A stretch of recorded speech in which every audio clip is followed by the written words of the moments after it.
Good afternoon and good evening to you all.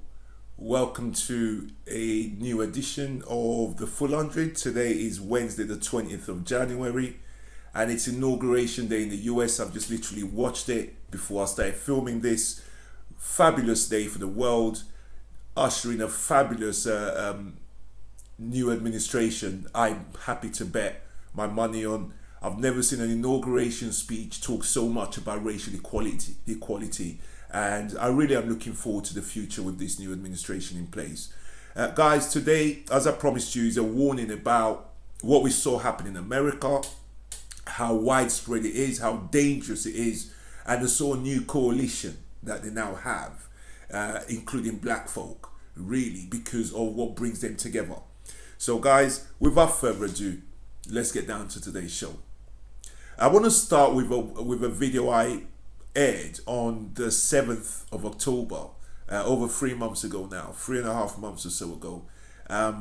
This was a warning that I put out that, you know, I called it. You could say I called it. I saw what was coming.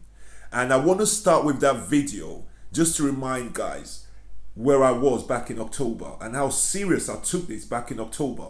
And not many people viewed that video. I urge you to go back and view that video now. It was filmed on the 7th of October. Dark clouds of armed militias hanging over the United States is what it was titled. So I'm going to show you a little clip of it before we get into today's show. So take a look at this. This video backs up what I've been talking about now for a good couple of months. What I've really raised the issue on since Trump's debate with Biden, when he told the militias to stand back and stand by. Now, this video shows you what's coming to the United States.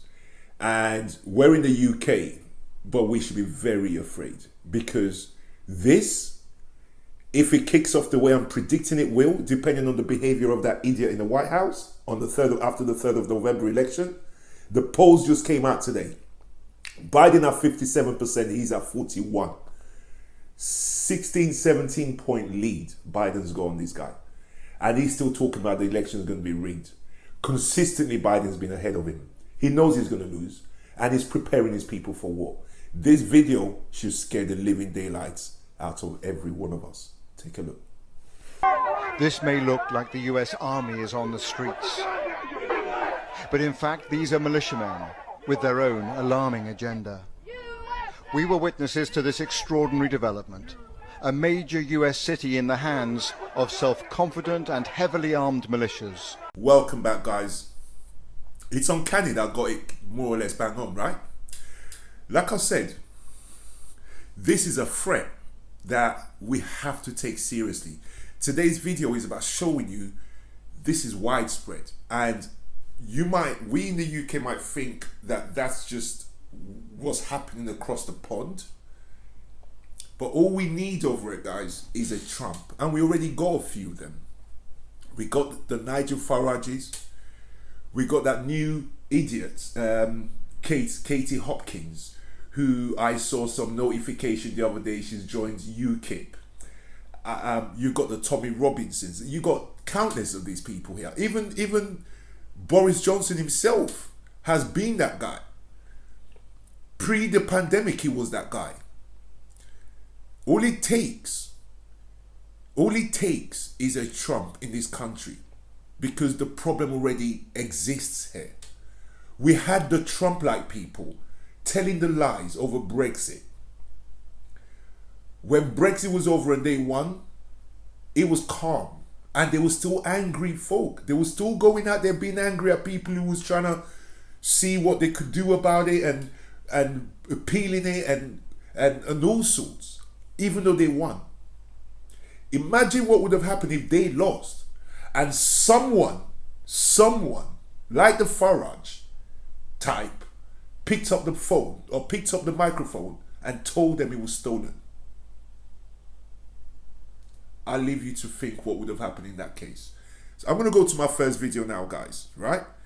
Take a look at the statistics of the threat of these white terrorists, that the main advantage they have in our nations is that our white establishment see them as okay. If these guys were Muslims or black or any other ideology other than white supremacy, these guys will all be in prison right now. I'm looking to Biden to start locking these people up, to start putting them on the platform they deserve to be put on. When you see this video, you see that they've killed more people than jihadis in America. I do not have the statistics for the UK for you guys, because I don't believe it's collated like that. They won't want to collate that. It's the opposition that's collating that in the United States. But these guys in the United States are much more dangerous than jihadis. But the government over there, the Trumps and the establishment, would like you to believe that your main threat is jihadis. Nah, it isn't. Take a look at this video. The FBI warns that all 50 state capitals could be targets. Security has been ramped up significantly in most, if not all of them. Authorities say the immediate threat appears to be from domestic extremists upset by Donald Trump's election loss, who are emboldened by the deadly Capitol siege. In fact, the Department of Homeland Security calls right-wing extremists the most lethal threat to the U.S. But the Trump administration has downplayed that assessment. CNN's Jim Sciutto explains. The deadly assault on the U.S. Capitol, the alleged plot to kidnap Michigan's governor. Just two recent instances of a violent right-wing extremist movement that has been growing on U.S. soil for years. According to current and former counter-terror officials, the threat now rivals that from international terrorism. There is no debate. The facts show that right-wing extremists have killed more people since 9/11 than any other political ideology, and that includes jihadi terrorists. Since 9/11, 114 people have been killed in attacks by far right-wing terrorists in the United States, 107 by jihadist terrorists. And right-wing attacks are increasingly outpacing jihadi terrorism, responsible for 2/3 of attacks and plots in the U.S. in 2019, and more than 90% between January 1st and May 8th, 2020. Attacks and plots by such groups have now occurred in 42 states and the District of Columbia in the past 6 years.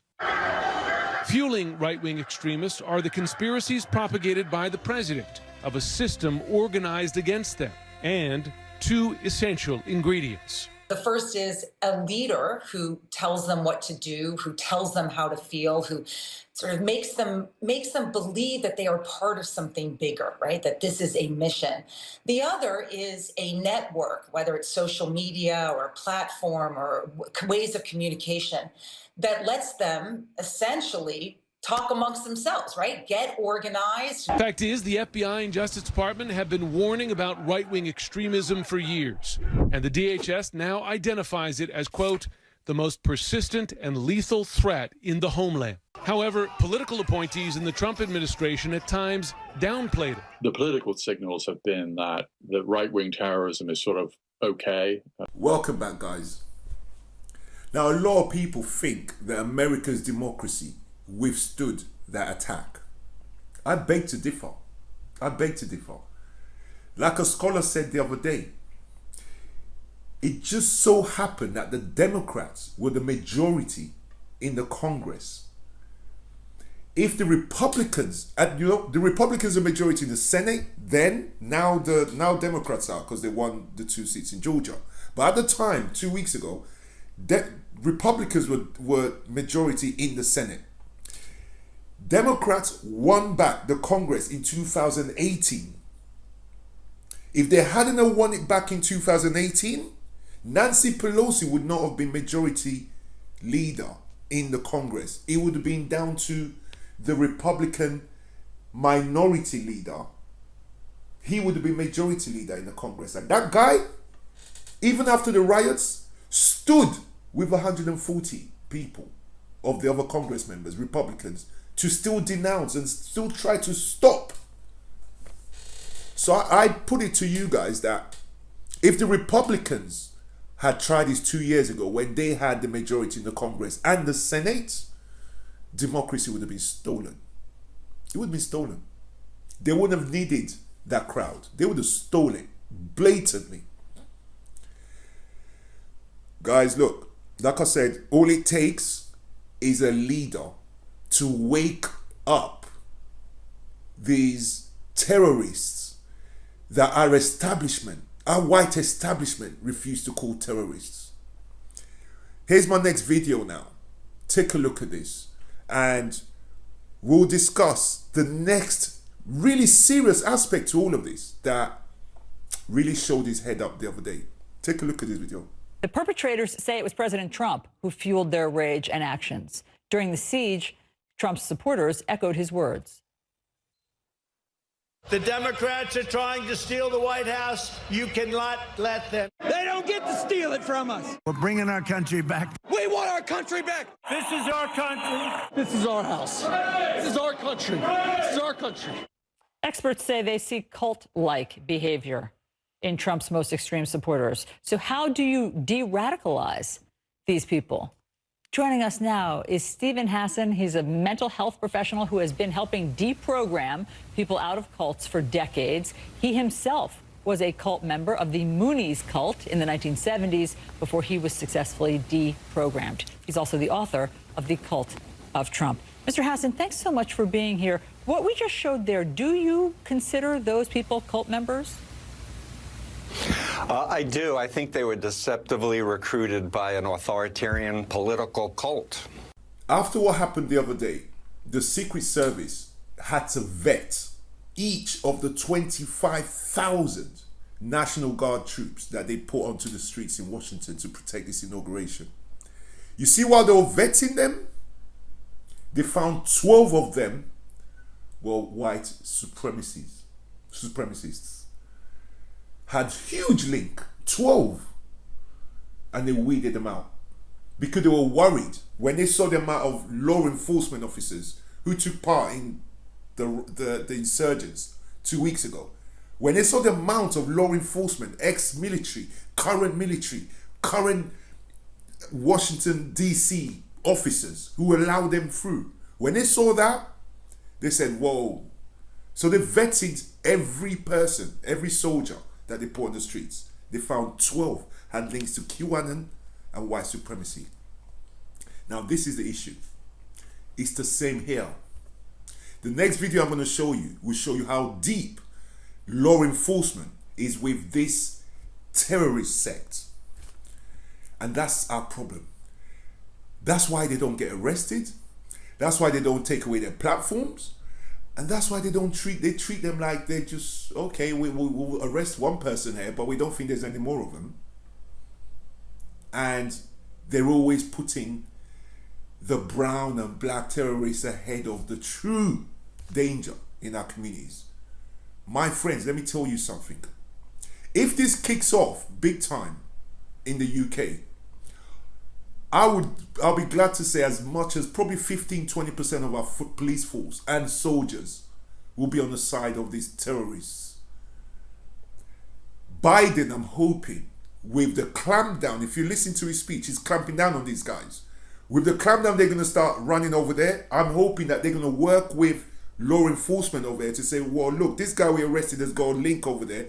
We've arrested another one. Look, go and arrest this guy, that guy, and that guy over in the UK because, look, they've been talking. They're in this. I'm hoping that's what happens. But it's going to start in America. It's not going to start here because we don't have the will here because they're all one. They're kin. They're not going to stop these guys. Take a look at this video. You're not surprised that we're learning law enforcement and former military were part of the mob at the Capitol. Why is that? Well, this has been a persistent problem for decades. And of course, going back to the civil rights era, police officers and Ku Klux Klan often worked hand in hand. And while we've come a long way since then, there has been a persistent presence of active white supremacists and association with far-right militant groups within law enforcement. And particularly over the last couple of years, what we've seen at these Black Lives Matter rallies is that oftentimes far-right extremists will come there and commit acts of violence within the view of law enforcement officers who don't take any action to prevent the violence or to arrest them, and often as is in this event, travel interstate in order to accomplish this violence. And yet we don't see the FBI following up afterwards to address it. So many of the people who were at this event at the Capitol, I will be very surprised if we don't find that they have been seen committing violence at previous far-right rallies where violence occurred. Welcome back, guys. This is really serious. My last and final video now is to show you guys how global this is. Many of you remember Jo Cox, the Labour MP who was shot. She was shot by one of these guys. Every Martin Luther King was shot by one of these guys. You know, Ronald Reagan was shot by one of these guys. Well, he survived, obviously. Any one of these executions that we've heard over history, the American Civil War, all of that stuff, it was these kind of sentiments that started it. Now, take a look at this video and see how global, in her opinion, this is, including the UK. UK is mentioned in this. Now, I'm putting a warning out again, guys, that this is something we all have to be aware of. There's nothing I or you can do about it, fair enough. But hopefully, we're aware of it. Let's look to America to lead the way, and we hope that America puts pressure on our government to start clamping down on these bastards. Take a look at my last video, and I'll say my goodbyes on the other end. Is the movement genuinely global? It's absolutely global, and I think it's one of the really important things to understand here. There was an attempt to storm the German parliament just several months ago. We have had the assassination of a German politician last year, the assassination of a British politician. We have seen increases in far-right terror around the world, from Christchurch to Oslo to terror attacks in Germany and elsewhere. And so this isn't a problem that is only national in the US, and it's certainly not a problem that's going to go away with the transition to a new administration. And finally, I just have about 30 seconds, but I do have to ask you, when you see all this, and you've been studying it so carefully, does this feel to you like the end of a movement or the beginning of a movement? Unfortunately, I do feel like we have to consider this as not the end of something, but the beginning of something, and something that we're going to be living with now for many years to come. I just want to say this, guys. This type of video, if you watch this, spread it. I get so frustrated that we don't spread videos. We don't share videos like this. We watch it and we say, okay, cool, we like it, or we move on. These are the types of videos we need to spread and make people aware of. Make our people be aware of these types of warnings, guys. Listen, thanks for giving me your time this evening. It's a great day today. I look forward to seeing you all on Friday for the last installment of the week. If you like what we're doing, please hit the subscribe button. Don't shut it off without doing so. And I look forward to seeing you all again on Friday. Take care and all the best. Bye-bye now.